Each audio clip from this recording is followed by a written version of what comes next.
Hello and welcome to GS Varta. Polity lecture series में आज हम जानने की कोशिश करेंगे funds for the central government. ठीक है, सेंट्रल गवर्नमेंट के बाद कौन कौन से फंड होते हैं। ठीक है, तो उसमें सबसे पहला है consolidated fund of India, public account of India and contingency fund of India. ठीक है, डिटेल में जानते हैं इनको कि क्या है ये फंड और कौन कौन सी मनी जो है इनके अंडर में आती है। ठीक है, और कौन इनको कंट्रोल करता है। ठीक है, किसका कंट्रोल किसके पास रहता है। तो देखिए कंसोलिडेटेड फंड ऑफ इंडिया सबसे पहले देखिए आर्टिकल 266 जो है वो इसकी बात करता है, सीएफआई की बात करता है। ठीक है, शॉर्ट फॉर्म में सीएफआई भी हम इसको बोल सकते हैं, सीएफआई। ठीक है, अब देखिए किस तरीके की जो मनी है वो इसके अंदर सीएफआई के अंदर आएगी। ठीक है, और किसके हाथ में इसका कंट्रोल रहेगा। ठीक है, देखिए कोई भी अगर इस फंड की बात है, देखिए कोई भी मनी अगर मान लीजिए सरकार को क्रेडिट होगी। ठीक है, सरकार को अगर मान लीजिए कोई रिसिप्ट आएगी तो वो क्रेडिट होगी कि इसमें सीएफआई में क्रेडिट हो जाएगी।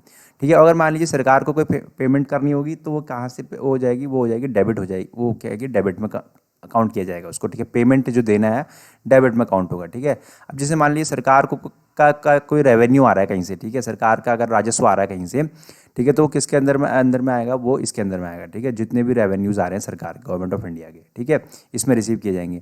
मान लीजिए सरकार लोन ले रही है कहीं से। ठीक है, लोन ले रही है। ठीक है, और अगर मान लीजिए लोन वो ट्रेजरी बिल के थ्रू ले रही है या ठीक है, और वेज एंड मीन्स एडवांस जो आरबीआई से लेती है। ठीक है, वहाँ से अगर लोन ले रही है तो वो भी किसके अंदर क्रेडिट होगा, वो आपके सीएफआई के अंडर में क्रेडिट होगा। ठीक है, ये सीएफआई के अंडर में।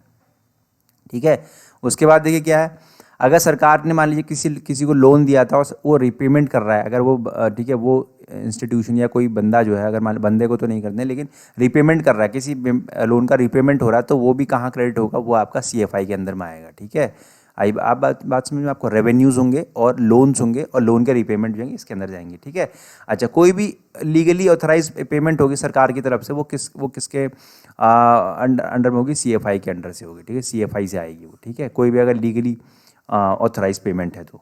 ठीक है, बात समझ में आ चुकी होगी आपको। चलते हैं, देखिए फिर क्या, देखिए public account of India article 266 में ही इसका जिक्र है।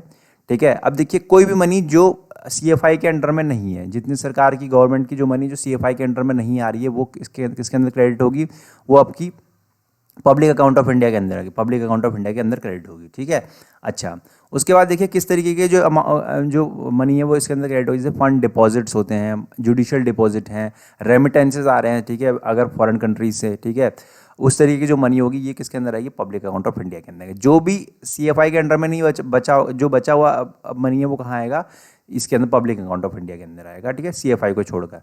अच्छा ये मनी जो है वो सरकार जो है वो उसको एग्जीक्यूटिव एक्शन के थ्रू जो है वो क्या करती है, कंट्रोल करती है। ठीक है, इसमें जो है वो अप्रोप्रिएशन की एक्ट की ज़रूरत नहीं होती। ठीक है, अप्रोप्रिएशन एक्ट की ज़रूरत नहीं है।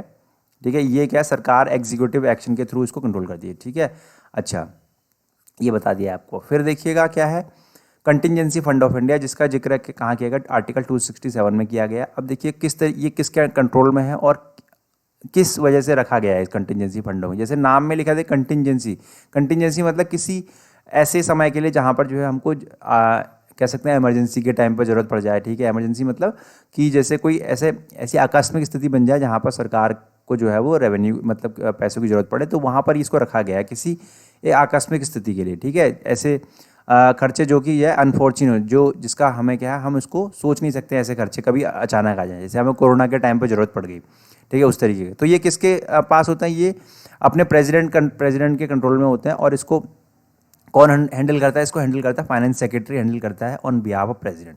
प्रेसिडेंट के कंट्रोल में होते हैं और प्रेसिडेंट की तरफ से कौन हैंडल करता है, इसको फाइनेंस सेक्रेटरी, जिसे हम वित्त सचिव कहते हैं। ठीक है, वो इसको हैंडल करता है, वित्त सचिव के अंडर में होता है। ठीक है, और क्यों रखा गया है कि किसी एक ऐसे खर्चे जो कभी क्या है जिसको हम सोच नहीं सकते। ठीक है, जो हम फ्यूचर में सोच नहीं सकते, ऐसे खर्चे हो जाएंगे। जैसे कोरोना जो अपनी पेंडेमिक था उसका आना जो है वो बहुत बहुत आकस्मिक था। ठीक है, बहुत सोचा नहीं जा सकता था उसके बारे में। ठीक है, तो ऐसे खर्चे कभी हो जाते हैं कभी सरकार के, तो जो ऐसे खर्चों के लिए क्या है वो कंटिजेंसी फंड ऑफ इंडिया है वो। ठीक है, 3 फंड जो है हमारे गवर्नमेंट के वो हमने आज पढ़ लिए। ठीक है, अगर आपको, उम्मीद करता हूँ कि आपको ये तीनों के तीनों जो है वो टॉपिक समझ में आए होंगे। ठीक है, now for the GS Varta viewers, if you are liking our content please like share and subscribe. Thank you so much.